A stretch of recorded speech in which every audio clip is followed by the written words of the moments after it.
Hi friends, good afternoon. It's me Arjun, Blue Diamond Executive of Indus Viva. So my dear friends, ഇന്ന് ഞാൻ നിങ്ങൾക്ക് മുമ്പിൽ അവതരിപ്പിക്കാൻ പോകുന്നത്, ഞാൻ നിങ്ങൾക്ക് പരിചയപ്പെടുത്താൻ പോകുന്നത് മൾട്ടി ലെവൽ മാർക്കറ്റിംഗ് ബിസിനസിൻ്റെ ചരിത്രത്തെ പറ്റിയാണ്. സോ ഇന്ന് വളരെയധികം തർക്കങ്ങൾ പോയിക്കൊണ്ടിരിക്കുന്ന ഒരു സാഹചര്യമാണ് മൾട്ടി ലെവൽ മാർക്കറ്റിങ്ങിൻ്റെ ചരിത്രത്തെ സംബന്ധിച്ച്. ഒരുപാട് ഡിസ്പ്യൂട്ടുകൾ നടന്നുകൊണ്ടിരിക്കുന്നു. എന്നിരുന്നാലും 1920കളിൽ തുടങ്ങി തന്നെ ലോകത്ത് നിലനിന്നിരുന്ന ഒരു ആശയമായിട്ടാണ് മൾട്ടി ലെവൽ മാർക്കറ്റിംഗ് അറിയപ്പെടുന്നത്. 1930കളിൽ കാലിഫോർണിയ വൈറ്റമിൻ, കാലിഫോർണിയ പെർഫ്യൂം തുടങ്ങിയ കമ്പനികൾ ഉപയോഗപ്പെടുത്തി വന്ന ഒരു സിസ്റ്റമായിട്ടാണ് ചരിത്രം ഇതിനെ പറയുന്നത്.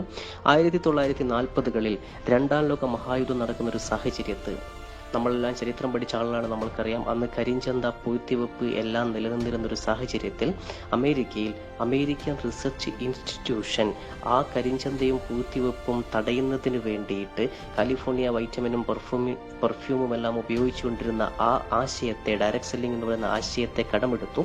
പിന്നീട് 1942കളിൽ കാലിഫോർണിയ വൈറ്റമിൻ ന്യൂട്രിലൈറ്റ് എന്ന കമ്പനിയായിട്ടും കാലിഫോർണിയ പെർഫ്യൂം ആവോൺ എന്ന കമ്പനിയായിട്ടും സെക്കൻഡ് ലെവൽ പ്ലാനുകൾ അവതരിപ്പിച്ചുകൊണ്ട്, സെക്കൻഡ് ലെവൽ കോമ്പൻസേഷൻ പ്ലാനുകൾ, 2 ലെവൽ പ്ലാനുകൾ ഇൻട്രൊഡ്യൂസ് ചെയ്തുകൊണ്ട് ബിസിനസ് കാറ്റഗറിയിലേക്ക് മൾട്ടി ലെവൽ മാർക്കറ്റിംഗ് എന്ന ആശയത്തെ കൊണ്ടുവന്നു.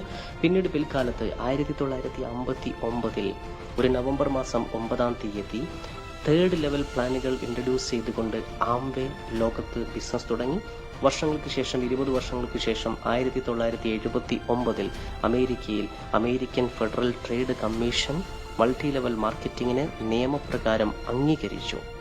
പിന്നീട് നമ്മൾ കണ്ടത് 1980കൾ ഇന്റർനെറ്റിന്റെ വരവും ഇന്റർനെറ്റിന്റെ വ്യാപനവുമാണ്. 1980കളിൽ നമ്മൾ കണ്ടത് ആ ഇന്റർനെറ്റിന്റെ വളർച്ചയോട് കൂടിയിട്ട് 1989 കമ്മ്യൂണിസ്റ്റ് രാജ്യമായിട്ടുള്ള ചൈനയിൽ ആദ്യമായിട്ട് ആംവേ ബിസിനസ് ചെയ്യാൻ വേണ്ടി ചെന്നു.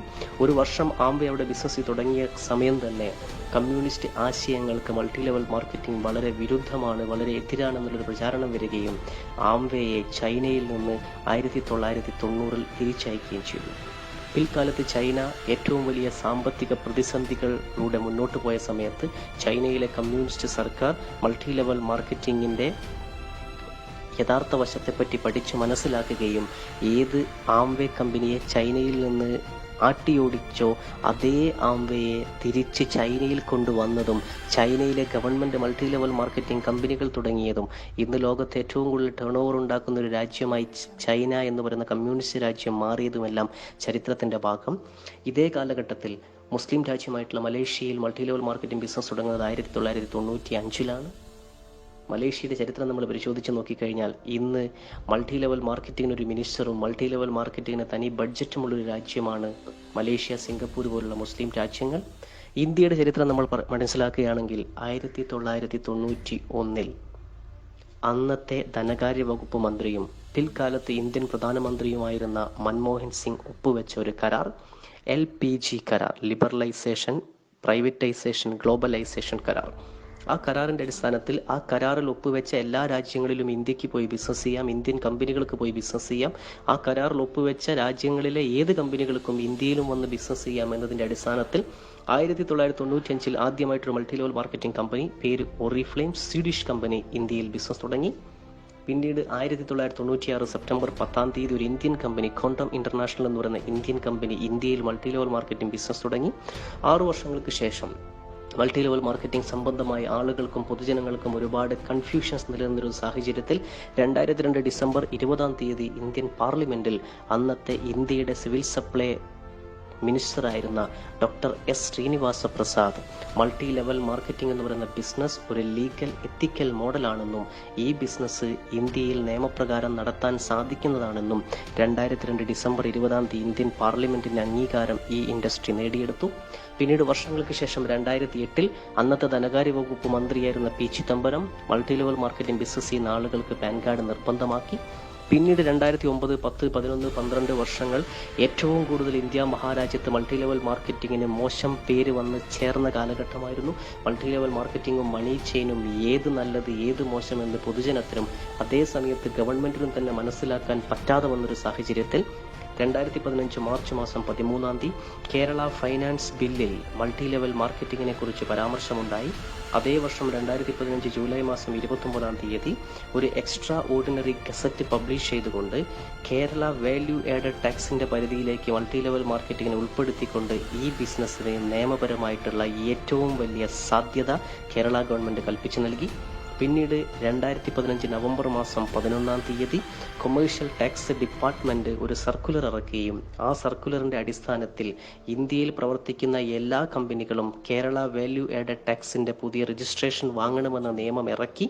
ആ നിയമത്തിൽ വ്യക്തമായി പറയുന്നു, ഓരോ ഡയറക്ട് സെല്ലിംഗ് കമ്പനികളും MRPക്ക് ഉൽപ്പന്നങ്ങൾ വിൽക്കണമെന്നും ഡിസ്ട്രിബ്യൂട്ടർക്കുള്ള റീറ്റെയിൽ പ്രോഫിറ്റ് അവരുടെ അക്കൗണ്ടിലേക്ക് റീറ്റെയിൽ പ്രോഫിറ്റ് ആയിട്ട് TDS കഴിച്ച എമൗണ്ട് കൊടുക്കണമെന്നും അതുവഴി കേരള സർക്കാരിന് കൊമേഴ്ഷ്യൽ ടാക്സും കേന്ദ്ര ഗവൺമെന്റിന് ഇൻകം ടാക്സ് പരിധിയിൽ വരുന്ന ടാക്സും നഷ്ടപ്പെടാതെ ഗവൺമെന്റിനും ആനുകൂല്യങ്ങൾ നേടിയെടുത്തുകൊണ്ട് ഇത് ചെയ്യാൻ സാധിക്കുമെന്നുള്ള ഓർഡർ ഇറക്കി 2015 നവംബർ മാസം 11 അതിന്റെ അടിസ്ഥാനത്തിൽ 2015 ഡിസംബർ മാസം 8 ഒരു കമ്പനി ആദ്യമായിട്ട് കേരള വാല്യൂ ആഡഡ് ടാക്സിന്റെ പരിധിയിൽ മൾട്ടി ലെവൽ മാർക്കറ്റിംഗ് ബിസിനസ് ചെയ്യാൻ വേണ്ടി പെർമിഷൻ വാങ്ങിച്ചു. ആ കമ്പനിയുടെ പേരാണ് ഇൻഡസ് വിവ ഹെൽത്ത് സയൻസസ് പ്രൈവറ്റ് ലിമിറ്റഡ്. പിന്നീട് 2016 സെപ്റ്റംബർ മാസം 9 India government multi level marketing guide lines പാസാക്കി. അതിന്റെ അടിസ്ഥാനത്തിൽ 2018 ആഗസ്റ്റ് മാസം 8 ഇന്ത്യയിൽ കേന്ദ്ര ഗവൺമെന്റ് ഇറക്കിയ ഗൈഡ് ലൈൻസിന്റെ അടിസ്ഥാനത്തിൽ ഗൈഡ് ലൈൻസ് നോട്ടിഫൈ ചെയ്തുകൊണ്ട് കേരളത്തിലെ consumer affairs department multi level marketing ബിസിനസിന്റെ നല്ല നടത്തിപ്പിന് വേണ്ടി ഒരു മോണിറ്ററിംഗ് മെക്കാനിസം തുടങ്ങിക്കൊണ്ട് കേന്ദ്ര ഗവൺമെന്റിന്റെ ഗൈഡ് ലൈൻസ് ഫോളോ ചെയ്യുന്ന 8ാമത്തെ സ്റ്റേറ്റ് ആയിട്ട് കേരള ഗവൺമെന്റ് മാറി.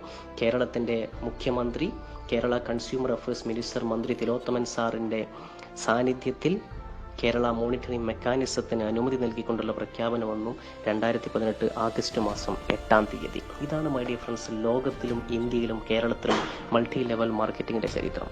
ഇത് നിങ്ങൾ വ്യക്തമായി മനസ്സിലാക്കി കഴിഞ്ഞാൽ എനിക്കും നിങ്ങൾക്കും ബോധ്യപ്പെടുന്ന ഒരു കാര്യം, ലോകത്ത് ഏത് രാഷ്ട്രീയ സാഹചര്യങ്ങളിലും മൾട്ടി ലെവൽ മാർക്കറ്റിങ്ങിന് ശക്തമായിട്ടുള്ള വേരോട്ടം കിട്ടിയിട്ടുണ്ട്.